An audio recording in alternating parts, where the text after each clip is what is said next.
do you think about his reasons for doing that and what it says about their future? I don't know about their long-term future, but what it's really clear is he's mentioned engaging with teammates, he's mentioned standards, so he's given us clues, emphatic clues as to what's happened in the last few days, that they've been, moping and not doing their bit around the training ground, engaging with their teammates properly, and standards in training. And he's thought, no, I'm not having it, I'm not accepting it. And good on him, because for far too long we've seen players mope around that pitch and still continue to get a game and, he's on the bench today. No, it's got to be non-negotiable. If you don't give your all in your job, you're gone. You're out. That's it. That's not just actually as a football player, that's a plumber, electrician, anybody in life. If you don't give your very best and you don't look like you're enthused every single day. And we've said for years, we've been sat in this studio for years as Manchester United ex-players saying, just give your absolute all, and the players not running back. We've seen Rashford and Garnacho for years stand up on that left and right wing, not chase back when fullbacks have gone past them, and keep their place in the team. No more. You must feel sorry for them, though, a little bit. Maybe for Rashford, homegrown player. Micah, I want Marcus Rashford and Garnacho to come back stronger, take the message that they've been given this morning by going training at the training ground on a Sunday when no one else is there.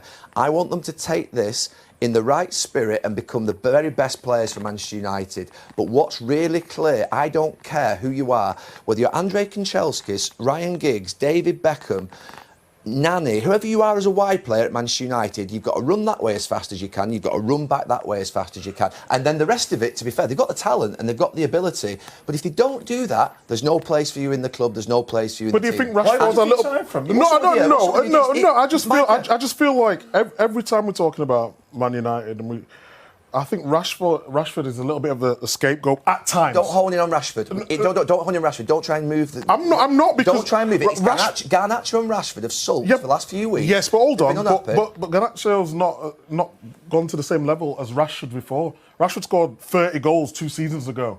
So I'm talking about a player who can do it at the top level when he's playing well. I'm not saying that you're wrong. I'm just saying it seems sometimes at Man United... It's always Rashford's Do we know United's running stats? I bet United would be one of the lowest teams. They are.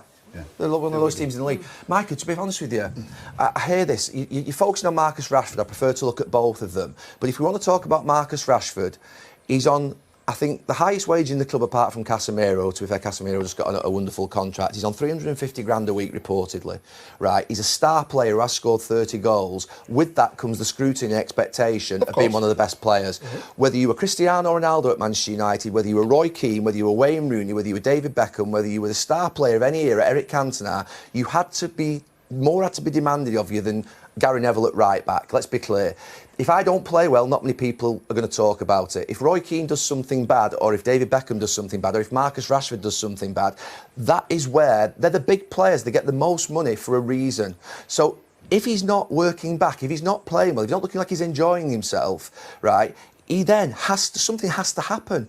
This is very good for Marcus Rashford today. I see this as a real positive. I think Ruben Amorim has said tonight, next week we start with a clean slate. Training starts again. I hope Marcus Rashford is playing on Thursday night against Tottenham. I really do. And I hope he goes and scores 2 or 3 goals and he fights. I'm just giving an alternate view. What's the alternate view? The alternate view is from sometimes outside of Man United, whenever there's problems, Rashford gets the blame. Right, Micah. I'm not saying with a new manager. Micah. Obviously, he's got his reasons why he's left him out, him and Garnacho. I'm just talking historically with Man United, Rashford seems to get the blame. Micah, Harry Maguire has been butchered at this football club for 3, 4, 5 years. David De Gea was hammered a few years ago, for mistakes. They're not the only ones to have had a difficult time. Di Maria was chased and hounded out of the club after about 8 months. There are players in the last 10 years. Bruno gets a horrific time at times off us and off other fans and off the media. There are loads of players at that club who've been absolutely hammered. You mentioned a good example earlier about we played with some brilliant wide players, particularly Ryan Giggs and David Beckham. Whether you like them or not, doesn't matter. These players were brilliant going forward, brilliant Man United players. And sometimes you need examples, and we're talking about the 2 wide players who've been left out today. Ryan Giggs and David Beckham were brilliant players, brilliant going forward. But you speak to anyone who's played with them or played against them, and they ran back, and they had to run back because we wouldn't have tolerated it. So if this idea of playing football, if it was all just about running forward, football would be Yeah, great. Is But you have there something deeper going on? you have to Players run back. don't just run back, do they? Micah. But there must be something Kevin, going on De Bruyne, within when what they're going through, or the manager. I don't know. Rashford just doesn't run back for no reason, Micah, does he? right, let's look at Bernardo Silva, let's look at Phil Foden, let's look at David Silva, let's look at Kevin De Bruyne, let's look at the players who've played for your team over the last 7 or 8 years, who are the most beautiful players, some of the most beautiful players we've ever seen in this league. They work like dogs. They work like League 2 midfield players. What's the difference? They've had a constant manager who set the standards and they all buy into Okay, it. well, At times, Man United don't know where they are. They've chopped and changed it. They've relied on Rashford. When his form's good, he's here. And then sometimes when it's not going so well, he gets Micah, a lot